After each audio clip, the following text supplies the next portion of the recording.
Do you think that you still struggle with that pressure to kind of like fit societal notions of like masculinity, or have you kind of like overcome that? I'm more like it now.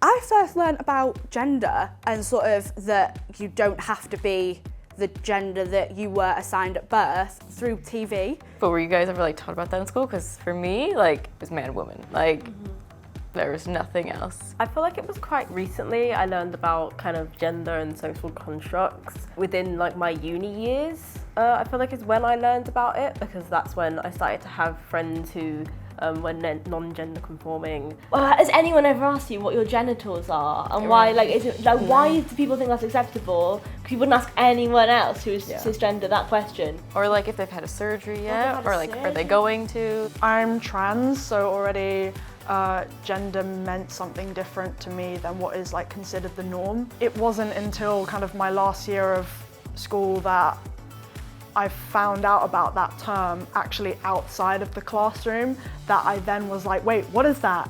That's a thing? We saw like years and years ago, well, I say years and years, not that long ago at all, basically in like the 90s and beyond, basically like the vilification of And just like othering of gays. the gay community and a lot of LGBT people, and I feel like now this is kind of having much of a resurgence with, for example, the trans community. I've read numerous articles kind of othering them and like basically calling them out as being weird when that's completely inappropriate. When I was a child, I used to play with my sister's Bratz dolls. No, I think my parents used to say that's not for boys. So it used to be like my little secret thing, like going to my sister's room, play with Bratz dolls, while she was in my room playing with my acting men. So it's very like, we switched around. I do enjoy wearing heels sometimes. Like I am conventionally girly, and I remember always being told that like I didn't look gay or I didn't dress gay enough.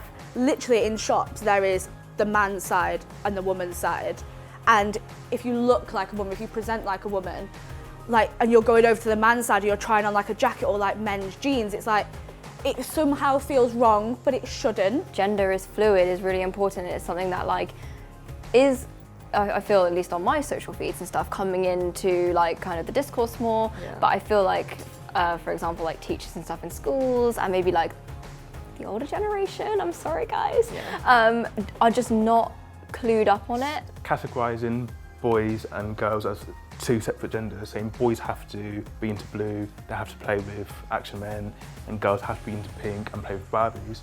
I don't think that's a good way of bringing up children. Boys typically did rugby and football and girls did netball and lacrosse.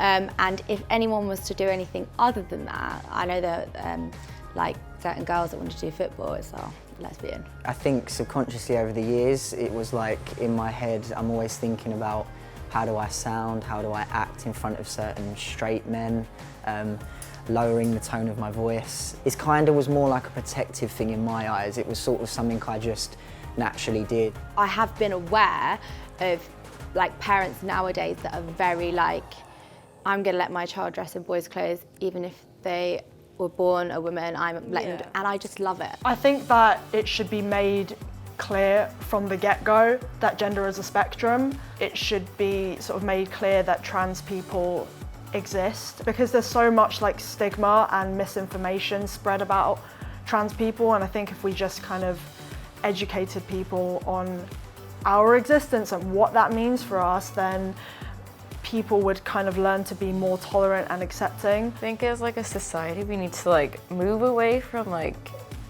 gendering children, like the gender reveals. Oh yeah. Those are really cringy to watch. Women can be plumbers, men can be ballet dancers, like do whatever, just do what makes you happy and explore yourself. The more we open people's minds and have the discussion about it, which allows people to question things and ask questions and talk about it openly, the more we understand each other, the more accepting we're going to be.